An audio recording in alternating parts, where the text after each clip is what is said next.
Visakha IT హబ్గా ఎదుగుతున్న pharma కంపెనీలకు కేర్ ఆఫ్ అడ్రస్గా మారిన వ్యాపార వాణిజ్యాలకు వేదికగా నిలుస్తున్న పూర్తి స్థాయిలో అంతర్జాతీయ కనెక్టివిటీ లేకపోవడం కాస్త ఇబ్బంది.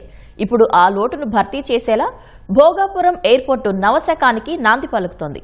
పారిశ్రామిక ఏరోస్పేస్ రంగాల్లో విప్లవాత్మక మార్పులు తీసుకొచ్చి ఉపాధి అవకాశాలను అందించే అక్షయ పాత్రలా మారనుంది.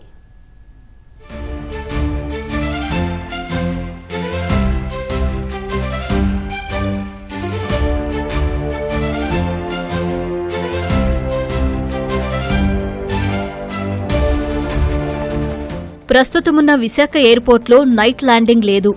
అన్ని దేశాలకు డైరెక్ట్ ఎయిర్ కనెక్టివిటీ లేదు. ఈ సమస్యకు చెక్ పెట్టేలా అంతర్జాతీయ ప్రమాణాలతో అల్లూరి సీతారామరాజు విమానాశ్రయం రూపుదిద్దుకుంది.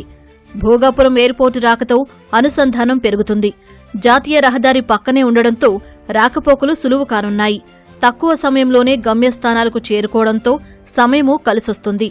ఇప్పుడు గూగుల్ డేటా సెంటర్ కానివ్వండి, అంటే మెట్రో కానివ్వండి, ఇలాంటివన్నీ వచ్చే దిశగా మనం వైజాగ్ చాలా అభివృద్ధి మార్గంలో విశాఖపట్నం పరిగెత్తేటప్పుడు ఇలాంటి ఒక ఇంటర్నేషనల్ ఎయిర్పోర్ట్ నిజంగా దీని రూపురేఖల్ని ఖచ్చితంగా మారుస్తుంది.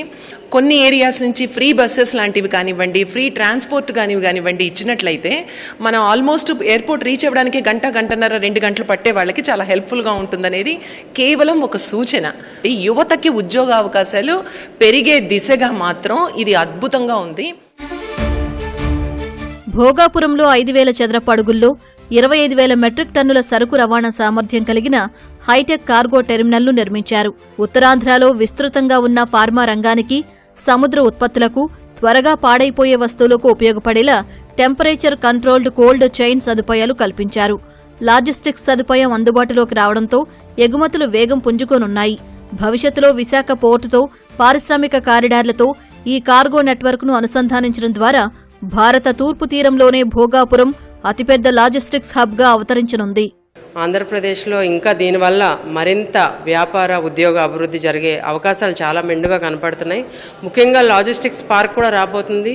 ఇప్పటి వరకు కొంచెం ఏదైనా ఎక్స్పోర్ట్స్ చేయాలన్నా ఏదన్నా అంతా చెన్నై నుంచి కానీ, బెంగళూరు నుంచి, లేకపోతే ముంబై నుంచి, ఢిల్లీ నుంచి చేయవలసి వచ్చేది. కొన్ని ఇంపార్టెంట్ వాల్యుబుల్ గూడ్స్ ఏమన్నా ఉంటాయి. కానీ ఇప్పుడు అందరికీ కూడా చూస్తే విశాఖపట్నం కూడా పారిశ్రామికంగా చాలా అభివృద్ధి చెందుతున్న ప్రదేశం. ఆంధ్రప్రదేశ్లో కూడా చాలా ఇండస్ట్రియల్ పార్క్స్ వివిధ జిల్లాల్లో రావడం జరిగింది. కాబట్టి అందరికీ కూడా ఈ విశాఖపట్నం ఎయిర్పోర్ట్లో వచ్చే పెద్ద లాజిస్టిక్స్ పార్క్ వల్ల అందరూ కూడా లాజిస్టిక్స్ వాళ్ళు మేనేజ్ చేసుకోవడానికి కొంత ఏరియాను జిఎంఆర్ దగ్గర రెంట్కి తీసుకొని వాళ్ళు అక్కడి నుంచి కూడా ట్రేడ్ రన్ చేయడానికి అవకాశాలు ఉన్నాయి. వైజాగ్లో ఐటీ కంపెనీలు ఉన్నప్పటికీ విదేశీ క్లయింట్లు నేరుగా ల్యాండ్ అవ్వడానికి ఇంటర్నేషనల్ ఎయిర్పోర్ట్ లేదు. ఇప్పుడు భోగాపురం కొత్త అవకాశం సృష్టిస్తోంది. దీంతో ప్రపంచ స్థాయి టెక్ దిగ్గజాలు క్యాంపస్లను ఇక్కడ ఏర్పాటు చేసేందుకు వీలవుతుంది. దీనివల్ల వేలాది మంది స్థానిక యువతకు ఐటీ ఉద్యోగాలు లభిస్తాయి. Google data centre, Arcelor Mittal వంటి కంపెనీలు ఉపాధి అవకాశాలు కల్పిస్తాయి. స్పీడ్ ఆఫ్ డూయింగ్ బిజినెస్ నినాదంతో దూసుకెళ్తున్న ఏపీలో పారిశ్రామిక విప్లవాన్ని నెక్స్ట్ లెవెల్కు తీసుకెళ్లేందుకు భోగాపురం ఎయిర్పోర్ట్ ఇరుసుగా మారనుంది. ఇప్పుడు ఈజ్ ఆఫ్ డూయింగ్ నుంచి స్పీడ్ ఆఫ్ డూయింగ్ బిజినెస్కి వచ్చింది. అది రియల్గా ఏపీలో జరుగుతుంది. ఇలాంటి కార్యక్రమాలన్నిటికీ భోగాపురం ఎయిర్పోర్ట్ ఓపెన్ అవ్వడం అనేది ఒక చాలా పెద్ద సపోర్ట్ ప్లే చేస్తుంది. ఈజీగా కనెక్టివిటీ, ఈ కనెక్టివిటీతో వరల్డ్ మార్కెట్కి మనం ఓపెన్ అయిపోతాం వైజాగ్. సో ఇది డెఫినెట్గా భోగాపురం ఎయిర్పోర్ట్ ఓపెన్ అవ్వడం ఇది అన్నిటికీ చాలా చాలా గొప్ప పరిణామం.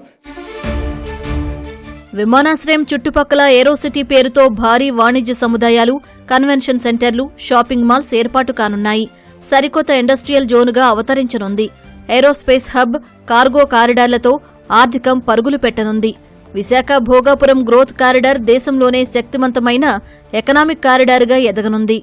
భోగాపురం ఎయిర్పోర్ట్ ఇంటర్నేషనల్ ఎయిర్పోర్టు ఇది రావడం వల్ల మనకి విశాఖపట్నం, విజయనగరం అండ్ శ్రీకాకుళం ఈ 3 జిల్లాలకి అది సెంటర్లో ఉండడం వల్ల చుట్టుపక్కల చాలా అభివృద్ధి వచ్చి especially food processing and packaging ఇండస్ట్రీస్కి బాగా డెవలప్మెంట్ వస్తుందని మనం ఊహిస్తున్నాము. టూరిజం సెక్టార్ కూడా డెవలప్ అవడానికి చాలా అవకాశాలు ఉన్నాయి. విద్యా వ్యవస్థలోనూ సువర్ణ అధ్యాయం మొదలు కానుంది. ఎయిర్పోర్టు పరిధిలోని 500 ఎకరాల్లో ఏర్పాటు కానున్న భారీ ఏవియేషన్ హబ్, 136 ఎకరాల ఏవియేషన్ ఎడ్యుసిటీ ఉత్తరాంధ్ర యువతకు వరంగా మారనున్నాయి. 25,000 కోట్ల పెట్టుబడులను ఆకర్షించి 2 లక్షల మందికి ఉపాధి కల్పించేలా కల్పతరువులా మారనున్నాయి. ఏవియేషన్ రంగానికి అవసరమైన మానవ వనరులు ఇక్కడే తయారు చేసేలా మాస్టర్ ప్లాన్ రూపొందించారు.